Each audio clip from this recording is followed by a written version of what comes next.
when you become a retired pastor, you're kept on speed dial of active duty pastors so that you can fill in for them if they get sick at the last minute because you have many times 25 plus years of sermons.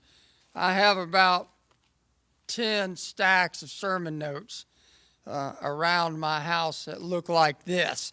Just in this stack, there's probably a couple of hundred sermons alone. So, and I always get a little nervous when Mike calls me because Mike I consider to be one of the best preachers I've heard in the last 25 years, and I've heard a lot of them. So if you're looking for a church to attend, which I attend here at Arbor Point, and also the church that I took disability from, Redwine UMC in Oakwood, come here, Mike, and get to know the family here at Arbor Point. If you're in the Oakwood area, swing by Redwine, who also has another fine pastor. I get to now sit in the pews and have my soul fed. But one of the things that happens is when they call you is that you got to go through your notes because it's usually a last-minute thing and you don't have time to put a sermon together. So it's often a journey through memory lane. And I can look back and see what life was like maybe 20 years ago when my first child was born, or 14 years ago when my last child was born, or just out of seminary, or see major events in history like Katrina and the tsunami in Southeast Asia, rocket launches, troublesome events, positive events, and it's kind of like a journey through my life and a diary about things that I was experiencing personally, nationally, in my family, locally, in my church. So I had to sit down last night and say, all right, what am I going to preach on? Preferably, please take this pile of stuff. Don't lose them. That's my life's history right there. Yeah. So I came across 3 sets of sermon notes, mainly because of the content they had in there, and I knew I would be able to at least put together a somewhat coherent message for this morning relatively quickly. I did a study a few years ago at the Redwine Church, and then consequently before that, the germinal study at the Ackworth United Methodist Church on the 10 Commandments of family life, where I took the 10 Commandments and put them more in a positive tone about how to deal or apply them to your family and live within a family structure. And one of the things that I discovered and always asked at the beginning of these lessons was, can you name the 10 Commandments? Right off the top of your head, can you name the 10 Commandments? I've got a little bit of a studio audience here. Can you name them? Right off the top of your head, there's 10 of them. That's the first clue. Can you name the 10 Commandments? You're going to find out, as you sit and watch this at home, that most of you cannot name the 10 Commandments off the top of your head. And more than likely, whoever our audience is this morning is going to go look at their Bible, because I have one handy. But we're mostly a Christian audience. There'll be very few people that are not part of a church or the church or raised in a church that are watching this morning, and you're going to discover you probably cannot name the 10 Commandments off the top of your head. These are things that are plastered all over the Western world, all over the Christian countries of Africa and Asia, but most people cannot name them, even though we're taught them from the moment that we enter into Sunday school as a child. We go through them at Bible schools. We go through them on a regular basis. They get mentioned quite frequently, even in the news when somebody's arguing about trying to take them down from a courthouse or some government facility, and whether you agree or disagree with that, they get mentioned regularly in society. And they are also something that even non-Christians or people who don't attend church regularly can at least name part of them. So even though you probably could not name all of them at once, you at least named some of them. Some of them are very familiar. You'll hear people say, "Thou shalt not kill." But is that really what it says? Well, no, the actual commandment says, "Thou shalt not murder." Even though I value all life and don't like the idea of anybody losing their life, the actual commandment says, don't commit murder. People remember don't steal right off the top of their base because it has to deal with you personally losing something. They also remember don't lie. That gets used a lot on folks, Don't tell a lie. The Lord said don't tell a lie. But it's don't bear a false witness, which again has a much stronger connotation than saying don't tell a lie. There are some fundamentalist Christian denominations that take that commandment so far as that you're going to hell if you tell a white lie.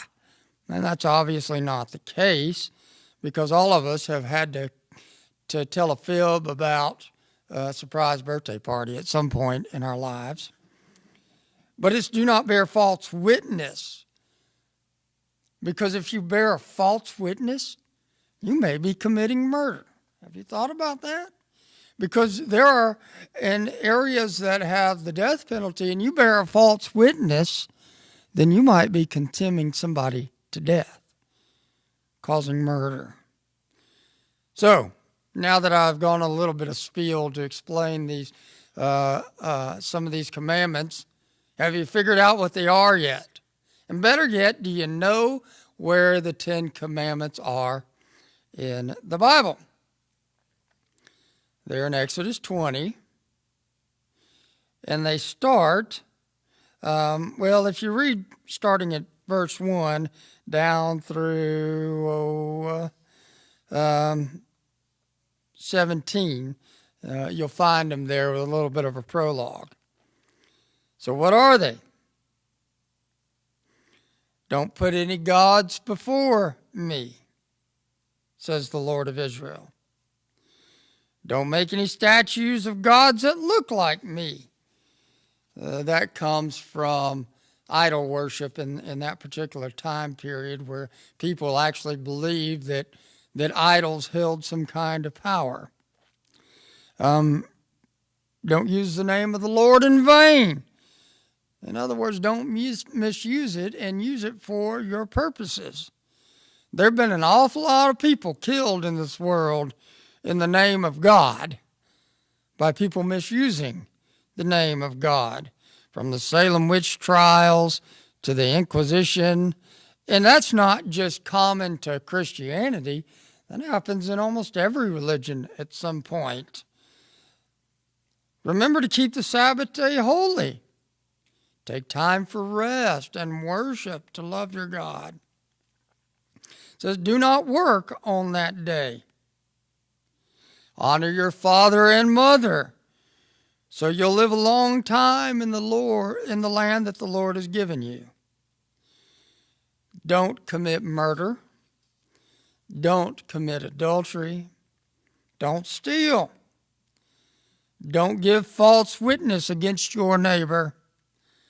And don't covet the things that your neighbor has. In other words, put down jealousy. When you look at the Ten Commandments, they are all but one put in a negative light. They're negative tones because for some reason we as human beings understand negative consequences easier than we do positive consequences. One example of this is that if my child were to run out in traffic when they were little, I'd probably grab them up by the nape of their neck and tan their little hide, because I want to make an impression on them that they don't need to run into traffic, instead of trying to sit down and reason with them why that might be a bad thing. We often learn hard lessons in life, like don't put your hand on a hot stove because it will hurt you. No matter how pretty that flame is, you're going to get hurt. There's actually only one positive commandment out of the 10, put in positive light: honor your father and mother. It doesn't say don't dishonor them, it says honor them. But if you put them into a positive light, then how does that look for you? Do not put any other gods in place of me. What if you said, or that commandment said, make God first in your life? Do not make statues of gods that look anything in the sky or on earth or in the waters. Don't bow down to them.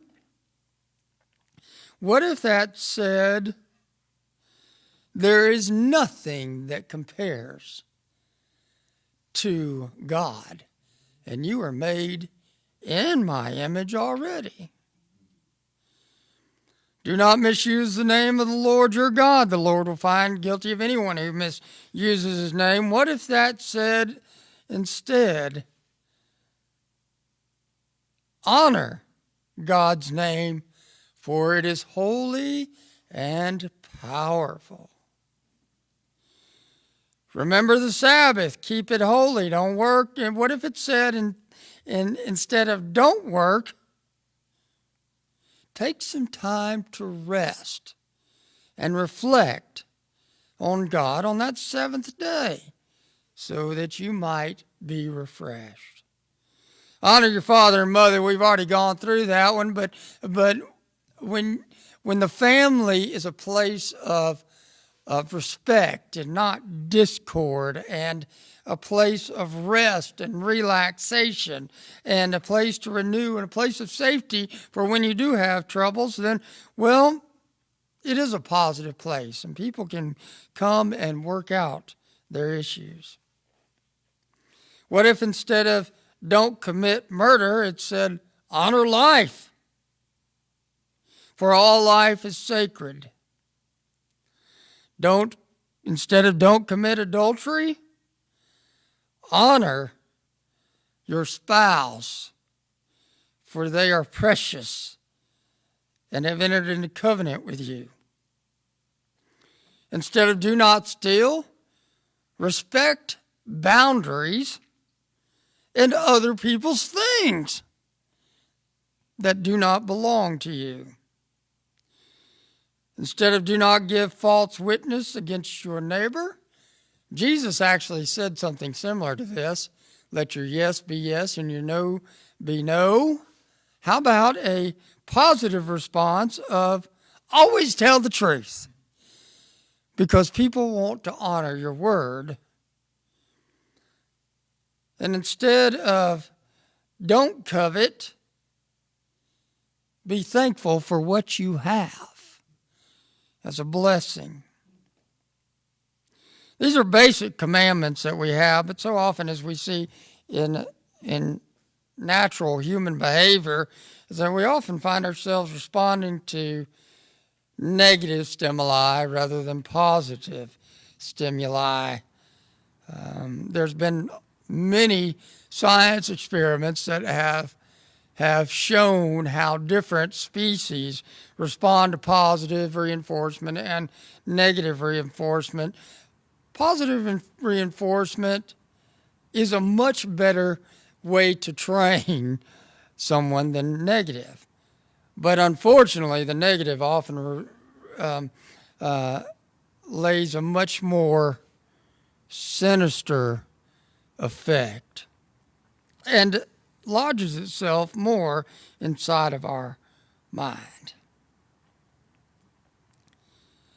So, we have laws in this nation. Our original set of laws, the Constitution and the Bill of Rights written in 1791, very much kind of reads like Scripture when we read through it.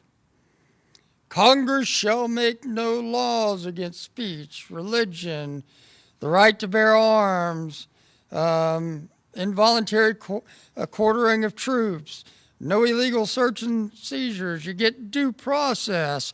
You don't have to self-incriminate. You have the right to trial. And the list can go on and on.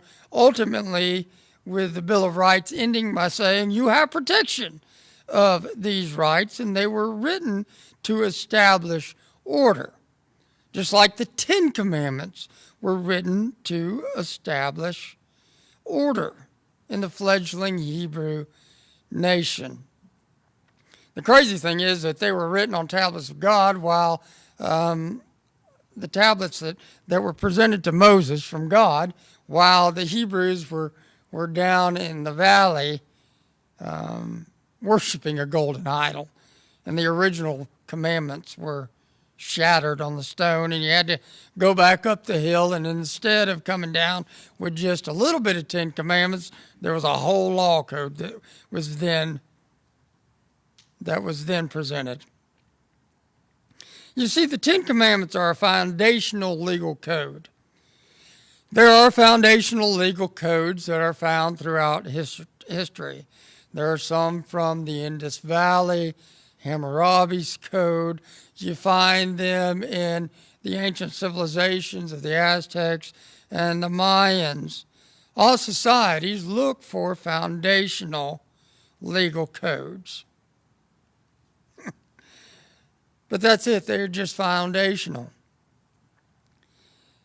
Anatole France said, America, where thanks to Congress, there are 40 million laws to enforce the Ten Commandments. Ronald Reagan said, I have wondered if, at times, what the Ten Commandments would have looked like if Moses had to run them through Congress. They are simple rules, easily understood. Will Rogers, our wonderful Cherokee American humorist, said whoever wrote the Ten Commandments made them short. They may always be kept, but they are understood. Ultimately, the Ten Commandments were written to protect you and your relationships. Do you get that? That the Ten Commandments were ultimately there given to us by God to protect you and your relationships. If you break down the Ten Commandments, they're written in relational form. The first of the Ten Commandments are how you are to relate to God. There should be no other gods before me, number one. Don't try to make an inanimate object a god more important than me, number two. Don't use my name in vain, because it's holy, number three. And finally, take time to rest and reflect with me on the Sabbath, number four.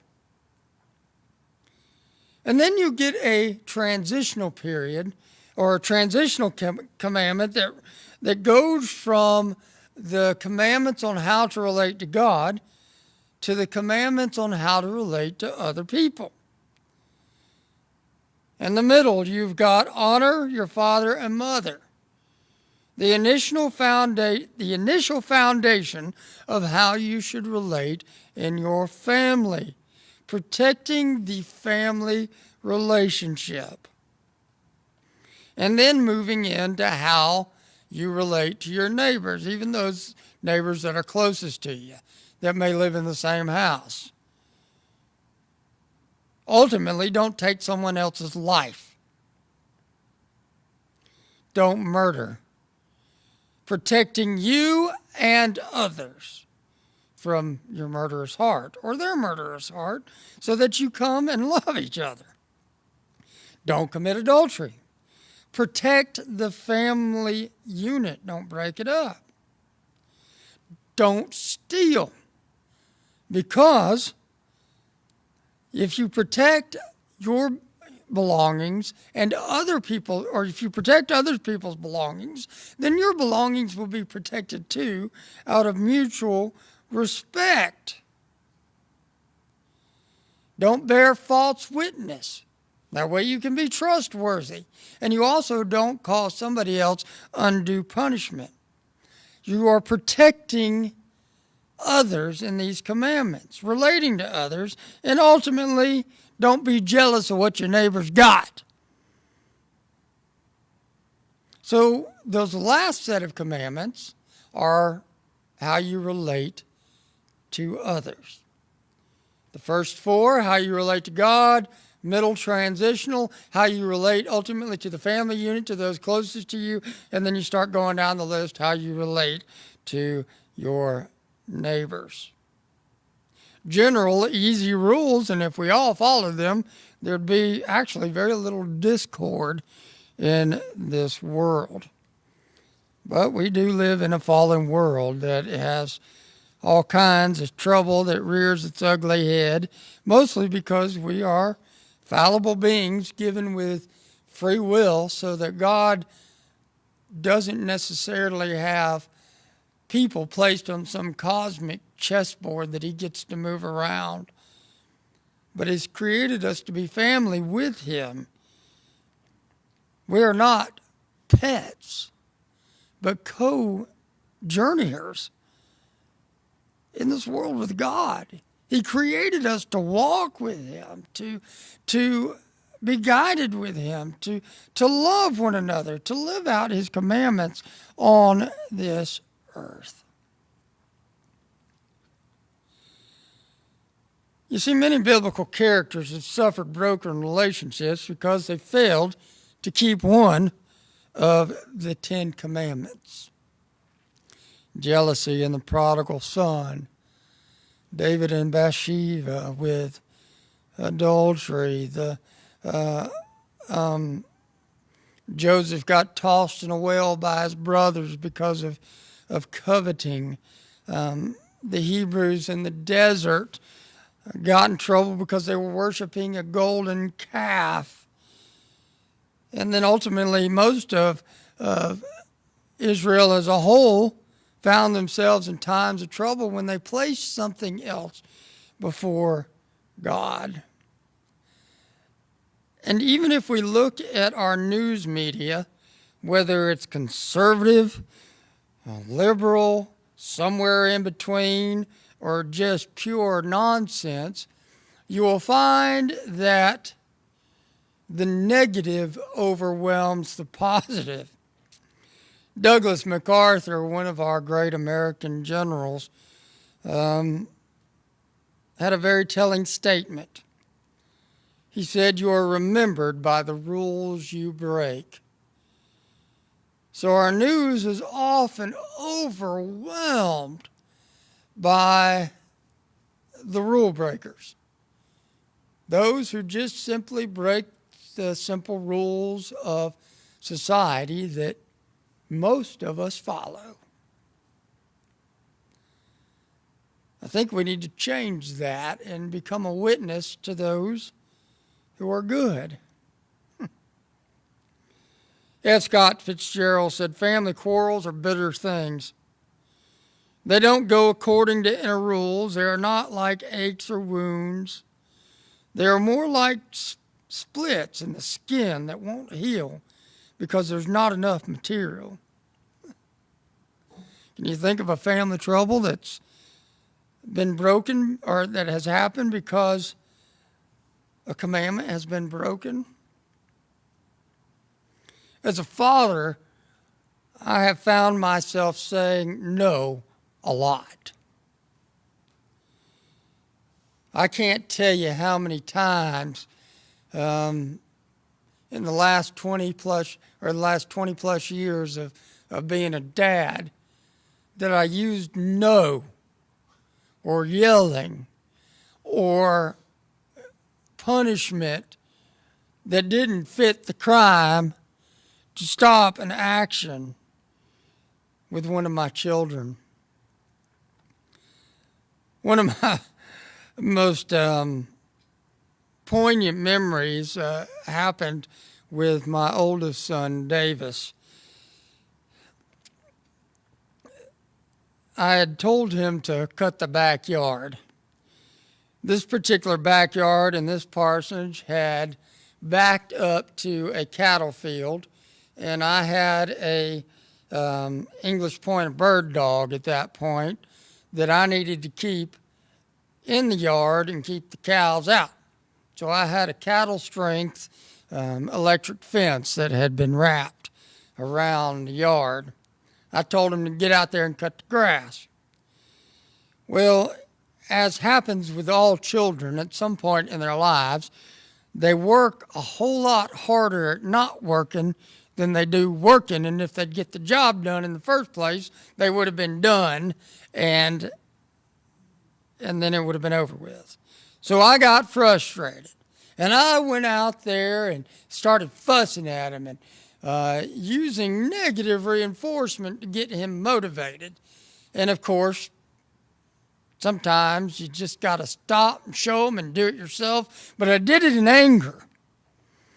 I was mad that he wasn't cutting the grass the way I wanted him to or as efficiently. So I grabbed the lawnmower and I started pushing it back and forth, fussing at Davis the whole time because he wasn't doing it the right way. And I backed into that electric fence. It was at calf level.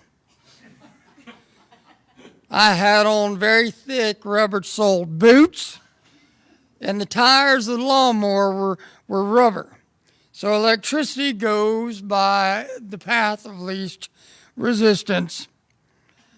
And instead of it exiting through my feet, I couldn't get off the fence. It had grabbed my thigh or my calf and contracted and sent a shock that was intended to keep a 1,500-pound bull in its pen up my leg, out my fingers, and then down through where metal finally contacted the ground. Time stopped for that moment. And it hurt really bad. It felt like a bomb had gone off in my chest and that my head was momentarily going to explode. I get back. I probably cussed a little.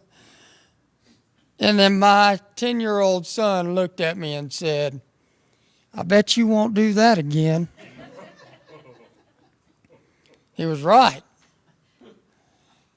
I had to start watching myself with how I taught my kids how to behave. Another poignant memory of Davis around that time was that my wife had just died, and I was left a young widower with 3 small children, 3, 7, and 10. And of course, our household was under a lot of stress at that time, trying to figure out how to just live life. The church had just moved me to a new church. I'd only been in the house for a week when she died in the new church, and we had been taken away from everything that was familiar with us. We had lost a major source of income, and life had just been upended.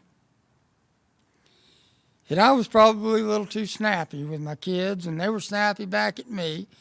And being younger, they didn't know how to communicate as well, and so many times their distress showed up in tears or misbehavior. And I would often fuss back at them. And one day Davis and I were driving down the road, and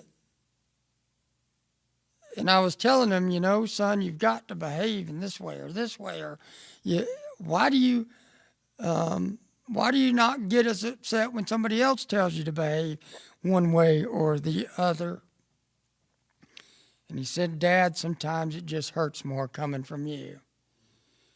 Spoken to me by a 10-year-old with a whole lot of wisdom beyond his years. Many times when a commandment is broken or things get out of line, it's often because somebody's trying to get attention, particularly in a child, and they may not feel as if they are loved. So they act out. I know in my lifetime I have acted out because I have not felt loved or appreciated or respected. And really, it was only through the love of God and the love of my church families that I have been able to mature into looking at everybody with the love of Christ, even folks I disagree with, and people that make me upset. Because I can still love you, even if I don't like you. But reality is I like most people. There are very few people in this world I don't like. In fact, I can count them on one hand how many people I don't like. And you're foolish to say that there's not people that you don't like. But those 5, I guarantee you, I don't like them. But if they needed my help, I would help them by showing the love of God. And I'd probably do it in a non-vindictive way. The 10 Commandments were framed in the light of a negative experience. And they are rules not to break. Don't break them. Your life will be better if you don't break them. But Jesus kind of turned them around and framed them in a more positive light.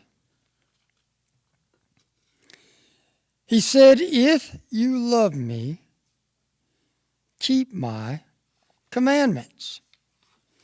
If you love me, keep my commandments.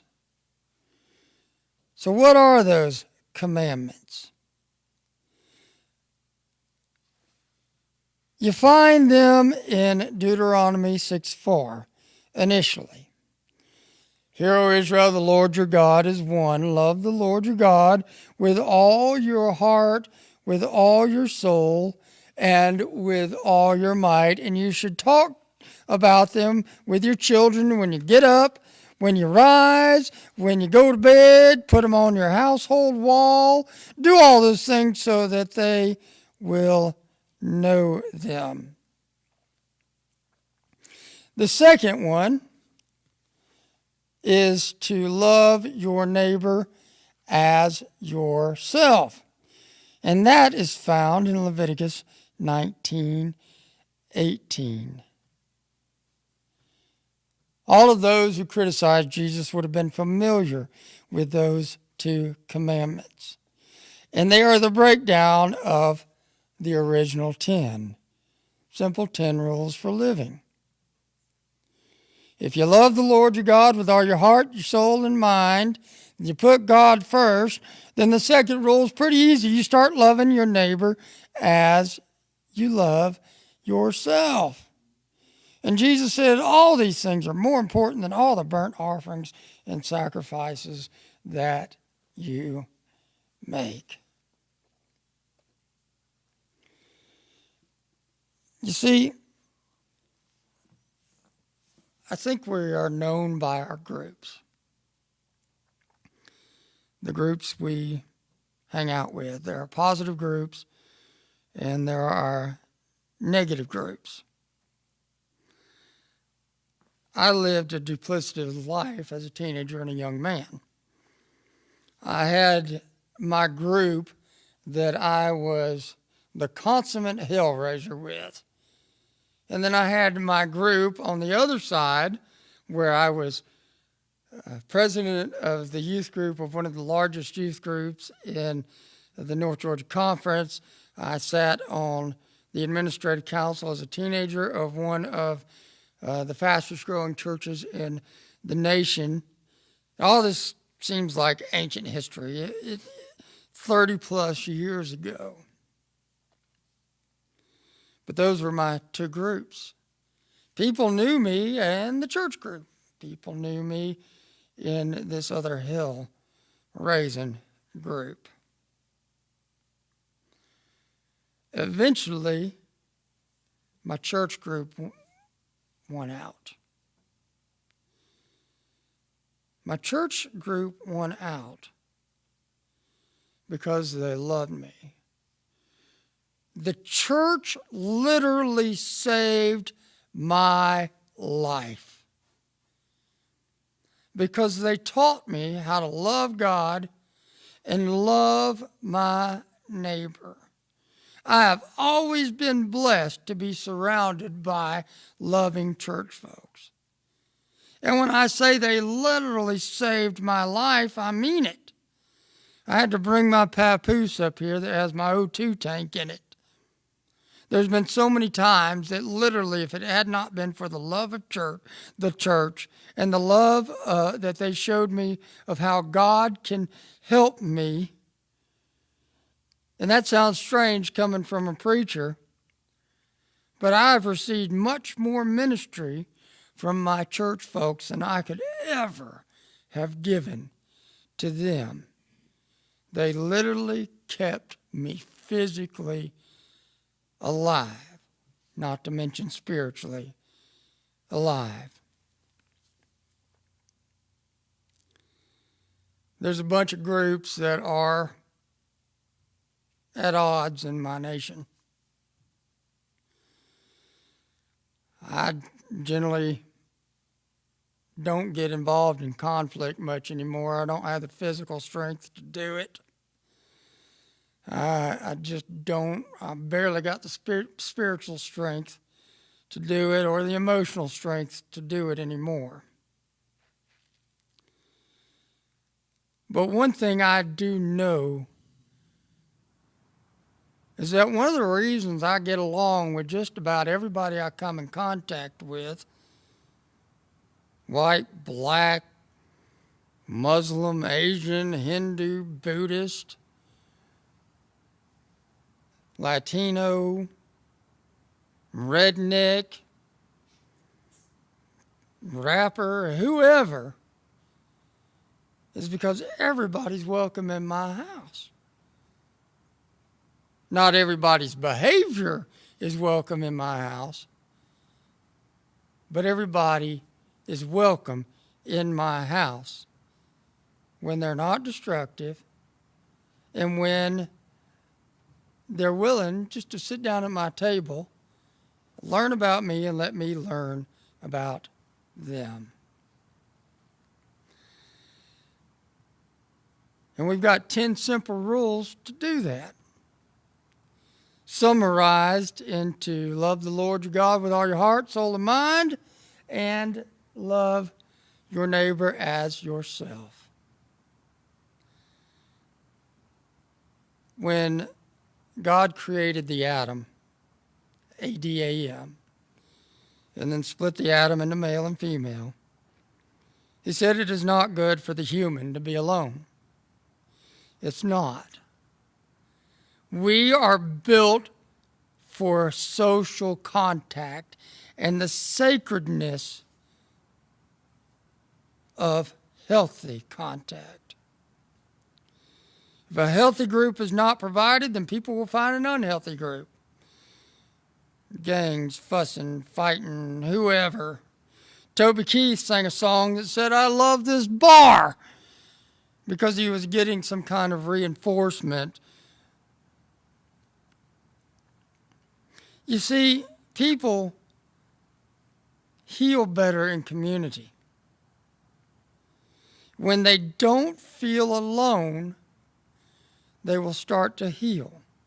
And if that community teaches basic human decency, steps up to stop indecency, then people can heal. Loneliness or feeling lonely can increase suicide, violence, high levels of stress. It makes you unhealthy. I don't like being unhealthy. I spent my entire adult life as a chronically ill man. Being unhealthy sucks. So why would you want to be part of a group that causes you to be unhealthy? I mean it when I say anybody is welcome at my table.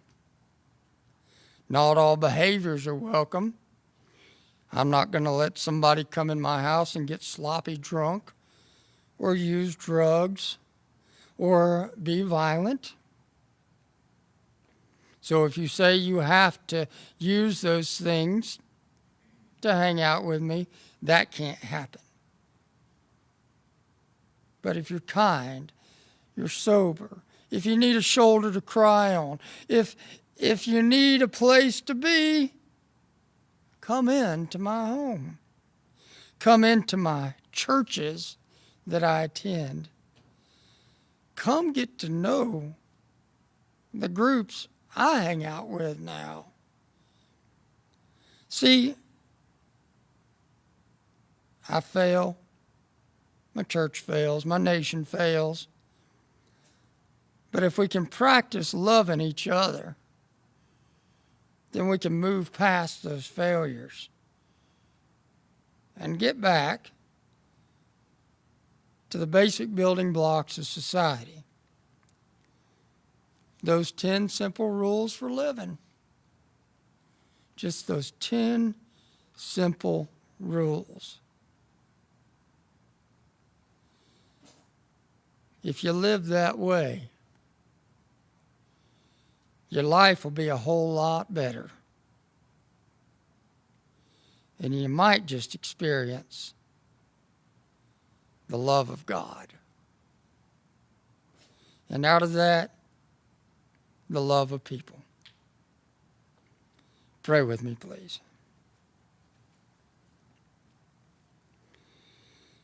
O Lord our God, the God of peace, the God of love, the God of justice, the God of mercy, the God of order, not chaos. Help us to be more like you, to see the image of God in all those who surround us. Let us take to heart Matthew 18:20, where 2 or 3 are gathered in my name, not some false idol that we have created you to be, not dishonoring your name, without taking time to reflect on who you are. But where 2 or 3 are gathered, we know you are there in our midst if we are there for your goodness.